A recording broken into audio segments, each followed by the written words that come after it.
Joe Dudes, inspired by life, art, and dreams.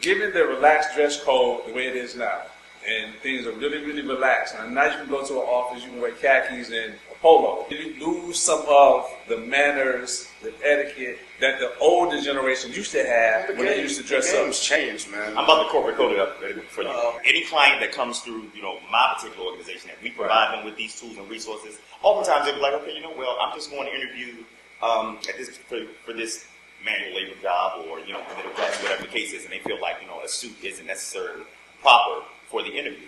Kids need to be taught this. Everyone needs to know this. You should never go into a situation and settle for whatever position that you are working or going through. You have to teach them early on what it is that they need, how they need to present themselves. You got some of these kids that only wear a suit Easter Sunday. But then on the flip side of that, I got guys that come through my organization 40, 50 years old that don't even know how to tie a tie. Exactly. You go talk to these kids. Of course, you're not going to be like, if you go on a job interview, you don't need to have a suit on.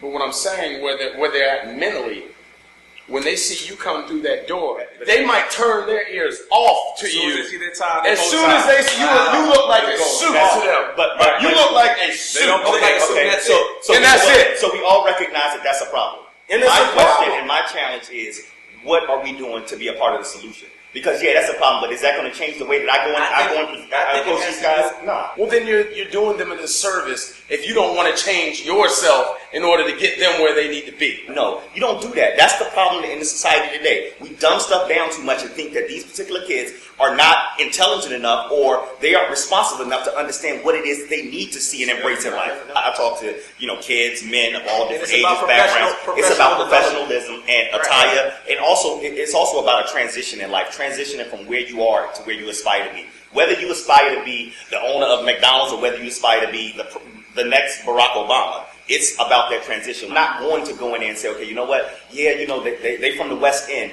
I'm going to go to the West End Mall and I'm going to talk to them, but I need to, jeans, poke. Nah, I'm going to go as I am and I'm going to talk to them, but there's a different way. Okay, we understand that child might not have an influential figure as yourself that teaches them to aspire to have a certain dress or a certain urbane philosophy in terms of how they present themselves. Mm-hmm. However, how do you reach, and I'm really on both sides, how do you reach the brother in the back or the young child or the young gentleman in the back who immediately feels like you don't resonate with him as soon as you step in?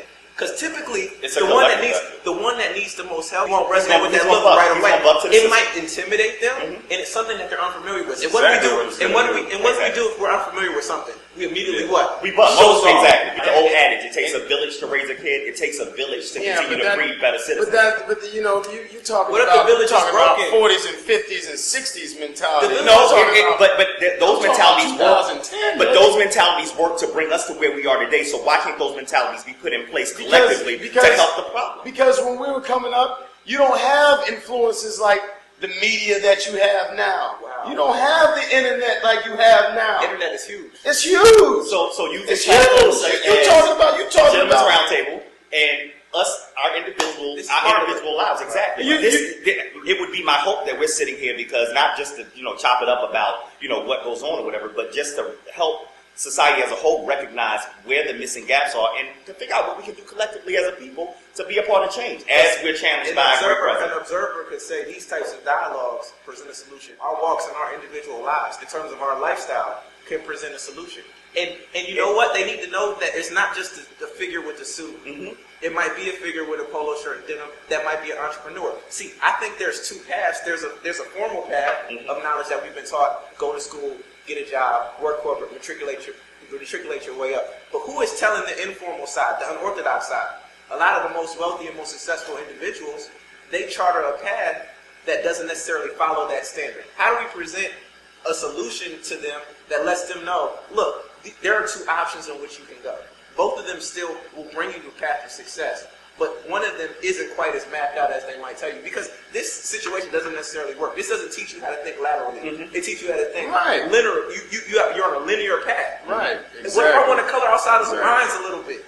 So Scribble outside the lines. Who is helping that artistic or that creative mind to teach them, like, hey, there's another path that you can go that doesn't necessarily. All the lessons, it's a collective effort. All the lessons I ever learned in business, because I run an engineering firm, and all the lessons I ever learned in business were not taught to me in college at all. At all. What did you But learn in like college? you were saying, Really, honestly, I was having this conversation with somebody the other day. It's a great you topic. know what? Now that I think about it,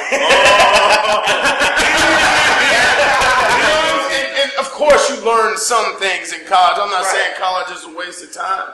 But more than anything, what I learned in college is how to deal with people. And that was the best lesson that I learned. You know, I mean, because in business, it's trial and error. And, you know, they don't teach, what they don't teach you is you're going to fail more than you succeed. You know what I'm saying? And you know what I'm saying? I mean, that's real talk. That's real. And they don't tell you, what they tell you is, oh, you're going to go get a job, and you're going to work here, and it's going to be, you know, 9 to 5, whoop-de-whoop, la la la la, and that's a crop. It's all a crop, because they set a lot of these kids up for failure, thinking that, you know, it's all sweet right after you graduate, you know, and you just live the American dream, get the house with the white fence and, you know, the 2.5 and all that. You know what I'm saying?